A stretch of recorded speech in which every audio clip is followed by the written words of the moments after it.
panjang. Silakan Pak Angkus. Ya, baik. Terima kasih, Mbak Tami. Sebelumnya, saya sedikit koreksi ya untuk pengistilahan aliran kepercayaan. Karena kalau ditanya, para pengayat kepercayaan pasti tidak suka disebut aliran. Karena itu adalah nomenklatur bakor pakem, dan masyarakat penghayat banyak trauma dengan pembubaran-pembubaran. Jadi cukup disebut kepercayaan terhadap Tuhan Yang Maha Esa kalau orangnya penghayat baik. kepercayaan.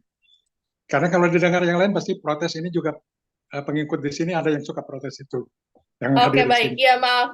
Kalau gitu kita Ya, sebut sebagai kepercayaan atau kepercayaan penganut terhadap Tuhan Yang Maha Esa.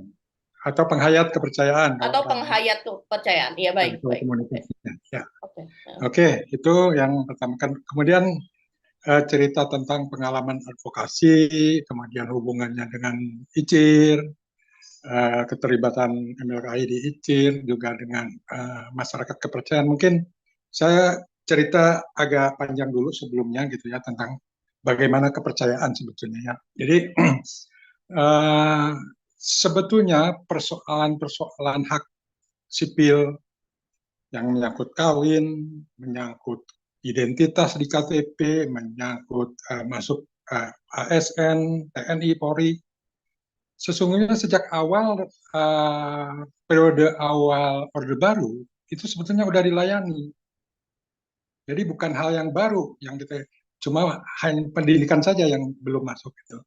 Pada waktu itu dimulai dengan itu pendekatan melalui tokoh-tokoh sepuh kita, misalnya Maung Songgoro dan teman-temannya yang pada waktu habis Munas SKK, beliau menghadap ke Pak Harto tahun 1971, sehingga tahun 1973 keluarlah GBHN 1973-1978, di mana di dalam GBHN itu memuat tentang kepercayaan terhadap Tuhan Yang Maha Esa.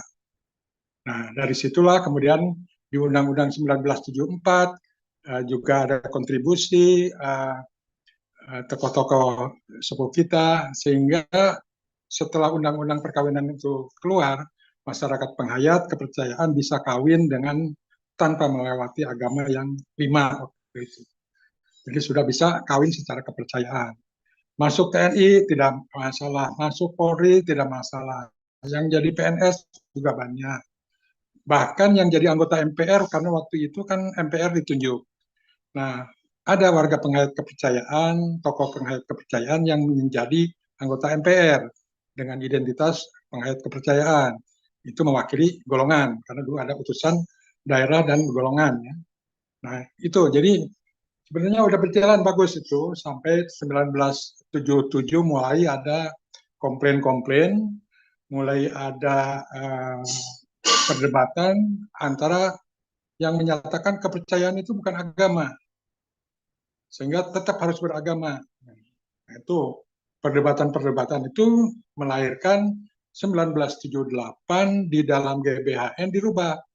Yang tadinya di GBHN 1973 itu masuk di dalam bidang agama, nah di GBHN 1978 itu masuk bidang kebudayaan dan ditindaklanjuti dengan keluarnya Kepres 40 tentang pembentukan Direktorat Kepercayaan atau Bina Hayat waktu itu.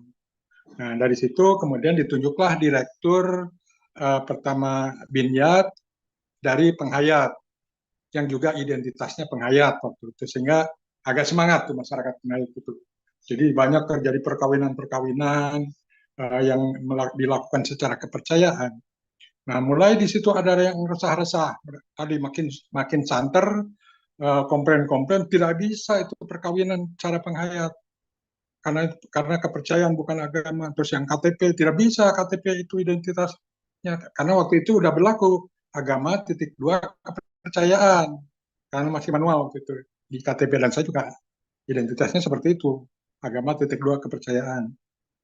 Nah, rame-rame mulailah terjadi polemik. Hampir seluruh kementerian itu mengeluarkan surat yang kadang-kadang mendukung penghayat, kadang-kadang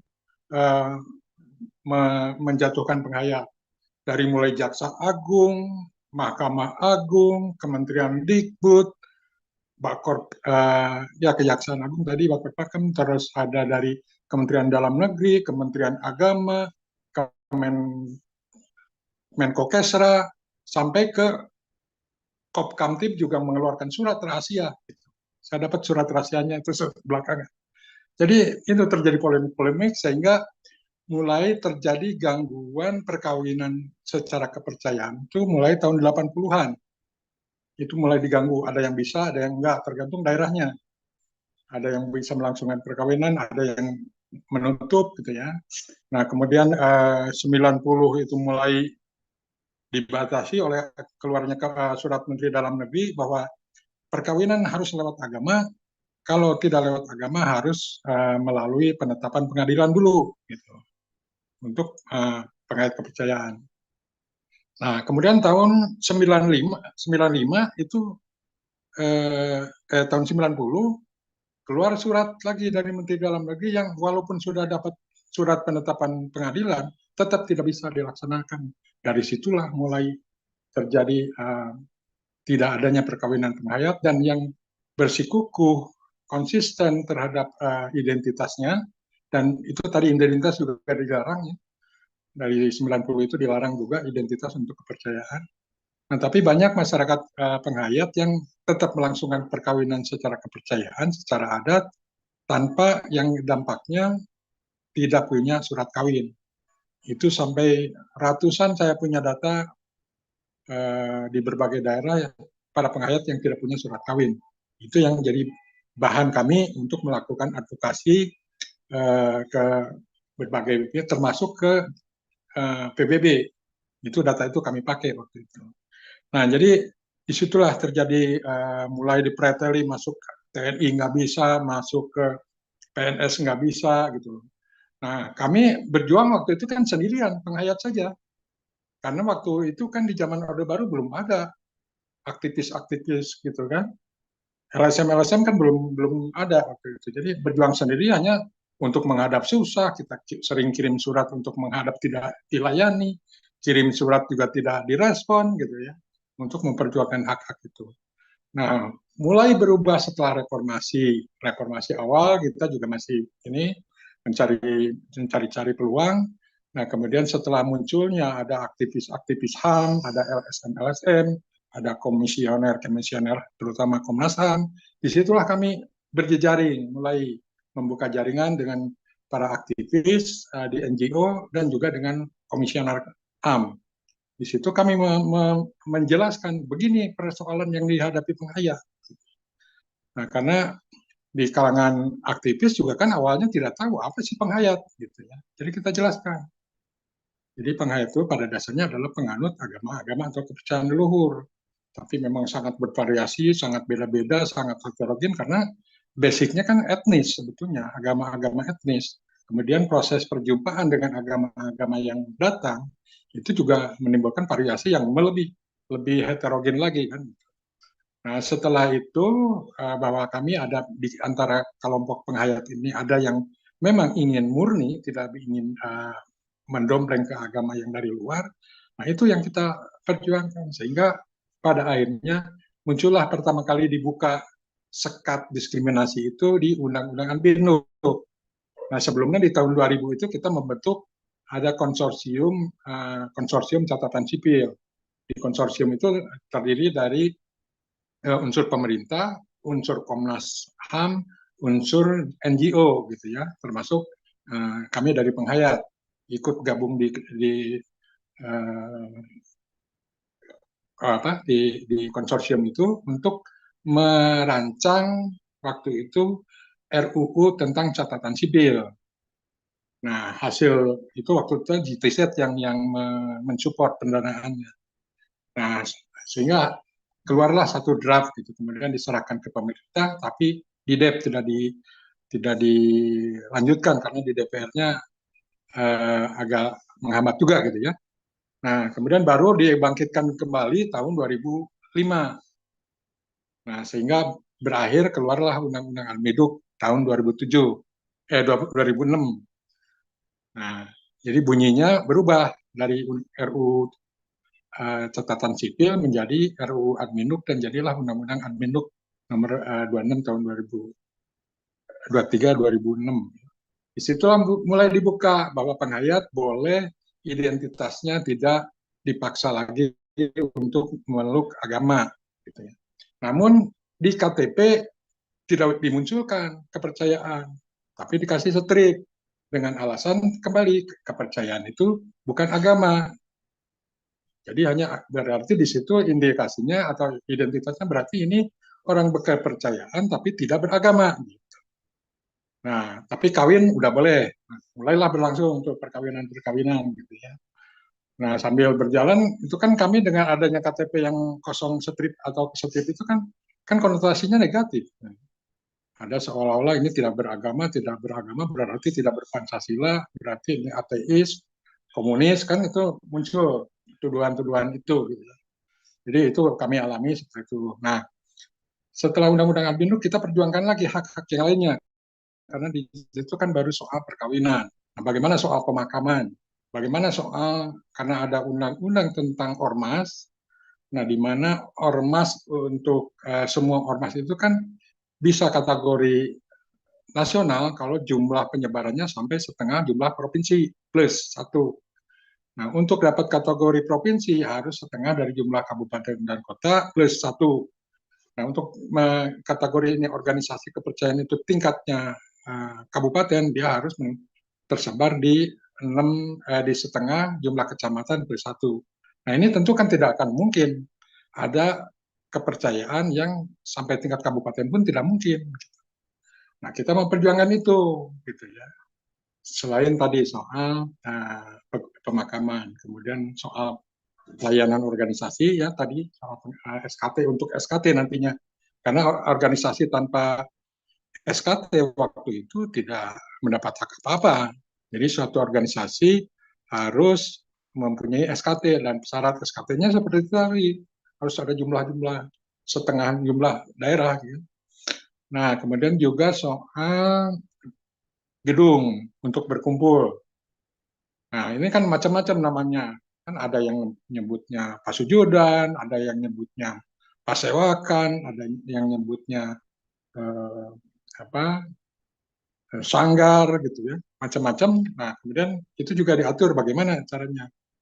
Nah, karena itu untuk mendirikan itu, kalau agama kan harus tunduk pada peraturan bersama. Nah, kita tidak mau dengan itu karena fungsi dari bangunan itu bagi kami di kelompok penghayat itu bukan semata-mata untuk acara ritual, tapi untuk berkumpul, untuk anjang sono gitu ya. Jadi itu karena tidak semua penghayat, kelompok penghayat itu punya ritual yang khusus, yang teratur misalnya setiap hari atau setiap minggu atau setiap bulan gitu ya.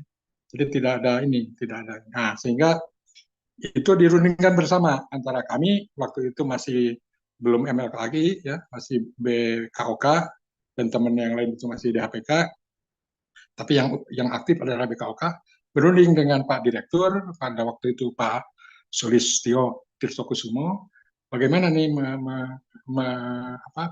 pelayanan soal tadi pemakaman, pengakuan SKT untuk penerbitan SKT dan untuk soal bangunan Sarasehan. Nah, dari situlah akhirnya keluar peraturan bersama Menteri nomor 4341 tahun 2009. Diatur di situ. Jadi untuk SKT cukup hanya 2 kabupaten saja kalau nggak salah. Ya 2 kabupaten itu udah bisa jadi tingkat provinsi. Untuk jadi tingkat pusat cukup di 2 provinsi. Nah itu akhirnya banyaklah yang mendapat SKT kan untuk di tingkat kabupaten maupun tingkat provinsi termasuk tingkat nasional.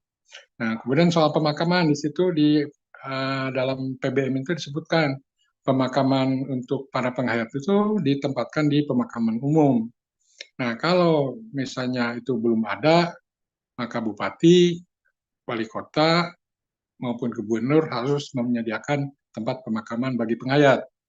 Nah, namun dalam prakteknya kan tidak berjalan itu di lapangan. Gitu ya. Nah, untuk soal pendirian bangunan untuk Salesian itu umumnya tidak masalah, gitu ya. Karena di situ hanya diberlakukan seperti izin bangunan saja, jadi tidak banyak masalah kecuali di beberapa daerah yang memang dihuni atau dikuasai oleh kelompok yang intoleran, di situ baru ada masalah. Nah, itu 2009. Kemudian tadinya waktu kita merumuskan yang ini termasuk juga soal pendidikan. Namun kita berkali-kali mengirim surat untuk ke Dirjen Dikdasmen gitu ya. Karena waktu itu kita ada di Budpar, di Kementerian Kebudayaan dan Pariwisata. Kita kirim surat ke Mendiknas untuk ketemu supaya membicarakan soal layanan pendidikan. Namun tidak diwaro, tidak direspon. Kita berkali-kali ngirim surat untuk menghadap, tidak dibalas. Akhirnya ya sudah, kata Pak Direktur, udah kita yang dua aja ini dulu, antara Menteri Dalam Negeri dan Budpar, gitu ya. Yang pendidikannya ditinggal dulu. Nah, akhirnya setelah tadi PBM keluar, baru kita merintis soal pendidikan. Ini juga lama berjalan ini, setiap ini. Nah, ada kesempatan begitu kepercayaan kembali menjadi Dikbud, masuk ke Dikbud. Di situ kita juga berjuang untuk agar ini dilayani. Dan pada waktu itu ya agak susah juga karena Pak Dirjen sebelumnya gitu ya, waktu itu Pak Kacung gitu. Nah, Pak Kacung nggak begitu ngerespon itu. Dia lempar malah, wah itu bukan kewenangan saya. Dia bilang kan, pernah waktu Kongres Kebudayaan saya mempertanyakan itu ke Pak Kacung, Pak Dirjen. Dia bilang bukan kewenangan saya, itu kewenangan Menteri Agama. Saya balas waktu itu, Pak, kami kan justru tidak ada urusan dengan Kementerian Agama karena kami di bawah Dikbud, di bawah kebudayaan. Bapaklah yang mestinya berkoordinasi. Gitu. Pokoknya kita nuntut ke Pak Kacung. Nah, kemudian akhirnya kan teman-teman kan semua juga bergerak, termasuk yang di jaringan-jaringan NGO juga agak ini ikut membantu lah. Cuma kan tidak terlalu, waktu itu belum terlalu intensif, belum terlalu banyak perhatian ke situ. Nah, akhirnya kan keluarlah peraturan Permendikbud tentang layanan pendidikan, itu tahun 2016 keluar. Nah, di samping itu ada perjuangan untuk soal identitas yang difasilitasi oleh teman-teman NGO. Satu nama, waktu itu terus ada Lakpesdam gitu ya, dengan itu. Nah, akhirnya yang ini juga masuk ke MK gitu, dan keluar baru tahun 2017-nya kan keluar. Nah, pada waktu ini proses masih di MK, terus kita juga memperjuangkan ke TNI dan Polri. Bagaimana ini kok penghayat supaya ini masih tetap dihambat? Padahal kan ini sudah, itu waktu itu keputusan MK belum ada. Tapi kan ini pendidikan sudah ada, sudah terbuka. Gitu. Kenapa untuk masuk TNI nggak bisa, untuk masuk ASN nggak bisa? Nah, pada waktu itu dari Mabes TNI maupun Mabes Polri menjanjikan, oke, kita akan perjuangkan, tapi kita nunggu apa keputusan MK. Gitu. Nah, berjalanlah itu, kemudian pas MK keputusannya diterbitkan, akhirnya kan itu jadi pegangan untuk memperjuangkan lebih lanjut. Akhirnya kita memperjuangkan itu, melanjutkan ke polisi, akhirnya polisi ngebuka. Ke TNI, lama sekali. Nggak dibuka-buka tuh. Baru terbuka untuk Angkatan Darat, baru tahun 2022 kemarin, bulan Oktober atau November gitu, untuk yang penerimaan tahun 2022, yang gelombang ketiga, baru dibuka tuh untuk penghayat. Nah, tapi sampai sekarang, untuk kelompok, untuk Angkatan Udara maupun Angkatan Laut, belum dibuka sampai sekarang. Kemudian di Kementerian Pertahanan, yang dipimpin Bapak Prabowo, sampai sekarang pun belum membuka. Waktu itu akan ada pembukaan untuk Komcat, jadi komponen cadangan Angkatan Darat ya. Itu dibuka, nah begitu dilihat pendaftarannya, kan ada banyak anak-anak muda kita ingin masuk, tidak bisa, karena tidak disediakan. Nah itu kita juga terus berkolaborasi dengan teman-teman, juga kita memperjuangkan lewat lintas kementerian gitu ya, juga dengan Kementerian Dikbud juga gitu. Jadi Dikbud bergerak, kami juga dari MLKI bergerak untuk itu. Dengan lintas-lintas ke Menko Polhukam, ke Menkumham, gitu, dengan teman-teman juga dari jaringan. Nah, itu sampai sekarang ya memang setahap demi setahap itu akhirnya kan terbuka untuk ASN terbuka, untuk angkatan darat terbuka, yang laut belum, udara belum, terus yang lainnya. Nah, ini kenapa masih agak susah atau agak masih ada yang menghambat? Ini karena saya menduga, saya menganalisis bahwa masih ada mindset yang salah tentang kepercayaan. Jadi anggap masih anggapan ini sesat, anggapannya ini terbelakang, itu yang ya karena faktor sejarah itu ya seperti itu yang masih tersisa di dalam benak para pengambil kebijakan gitu. Nah, selain itu, yang selama ini kan kami bergerak hanya dengan jaringan NGO, dengan komisioner-komisioner HAM yang negara, tapi belum bergerak dengan kalangan akademisi. Nah, dulu kalangan akademisi tidak membantu kita, malah banyak studi-studi penelitian-penelitian itu justru menyudutkan kalangan penghayat waktu tahun 980 90-an itu. Nah, dianggap ya muncul kan ada hasil-hasil penelitiannya, ada yang anggap sesat lah, ada yang itu, yang ngaku-ngaku agama leluhur gitu. Ada beberapa penelitian. Nah, dengan kesininya, makin kesini kemudian 2019 tadi ada ICIR, nah tentu kami berharap kan ada jaringan yang bisa gerak di lingkungan akademisi. Nah, karena pihak pengambil kebijakan, kalau yang ngomong itu pihak akademisi, akan lebih diperhatikan dibanding muncul dari penghayat atau dari LSM. Nah, itu kebutuhan dan kepentingannya atau strategisnya kita berjejaring dengan kalangan akademisi.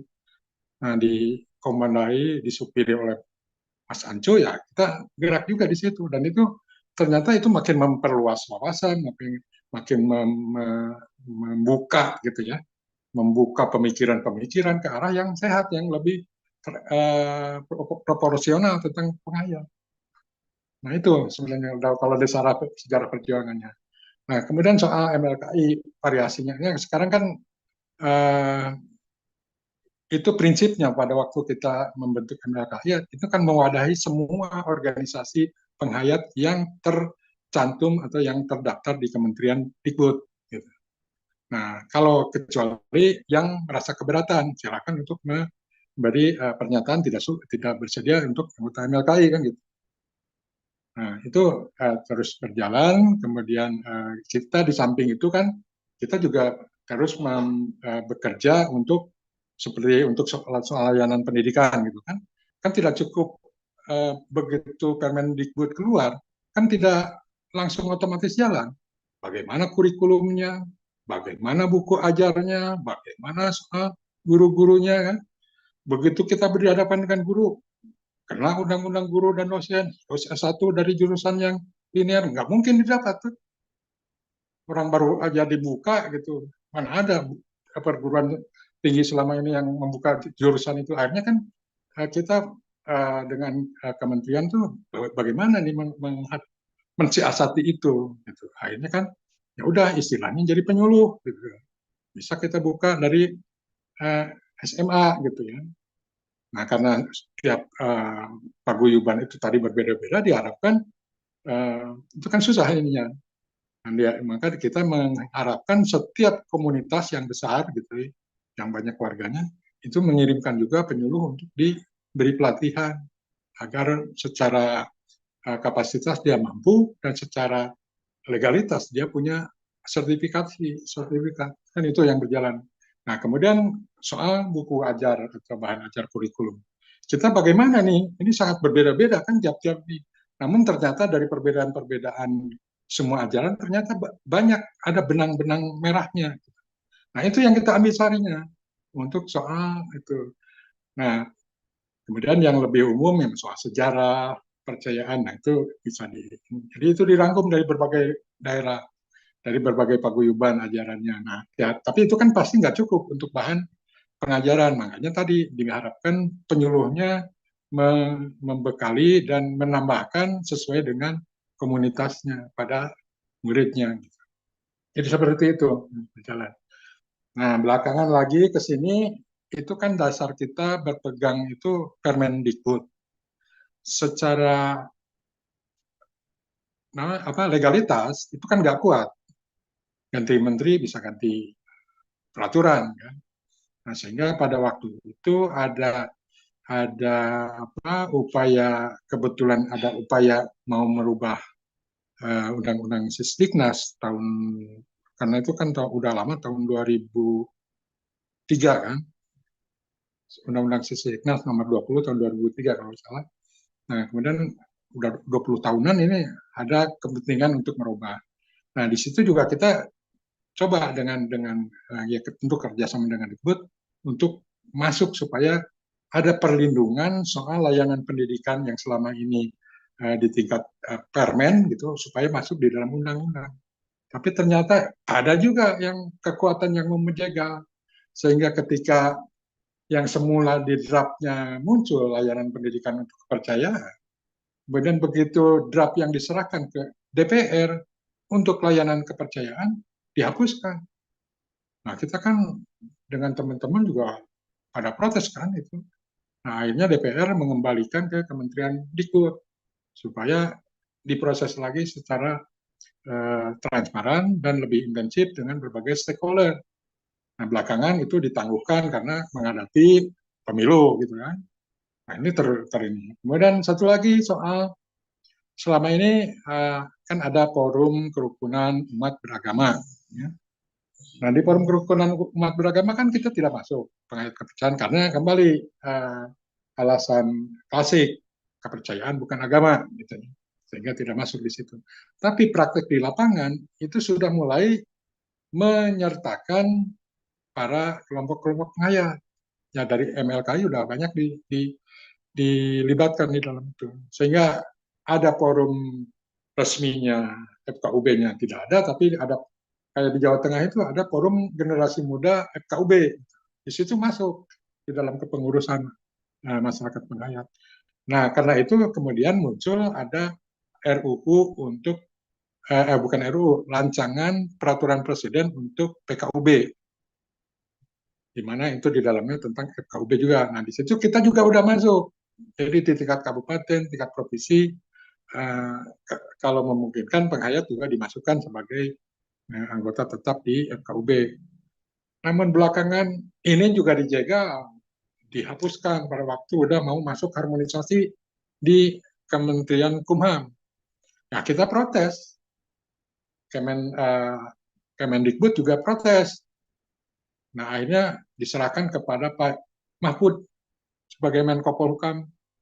Pak Menko waktu itu beralasan akan memanggil secara pribadi masing-masing menteri terkait. Tapi belakangan karena situasi politik ditangguhkan juga. Gitu. Jadi itulah suka duka dari masyarakat penghayat ya yang selama ini. Tapi kita yakin gitu suatu saat kita akan memperoleh hak-hak yang setara karena bagaimanapun ya apa sih ruginya kalau masyarakat penghayat dilayani setara dengan penganut agama? Kan nggak ada yang dirugikan sebetulnya. Apakah dengan dilayaninya terus berbondong-bondong orang agama pindah ke penghayat? Kan nggak juga. Karena selama ini juga di kalangan penghayat itu ada yang masih karena faktor sejarah masih belum mau juga untuk beridentitas penghayat. Ya sudah dengan nyaman dengan yang status quo gitu. Jadi kehidupan keseharian keyakinan ajaran leluhur, tapi identitas agama nggak apa-apa, nggak ada paksaan nanti untuk melakukan syariat agama kan gitu. Banyak yang pegangan gitu juga. Jadi itu gambarannya, Mbak. Iya, iya.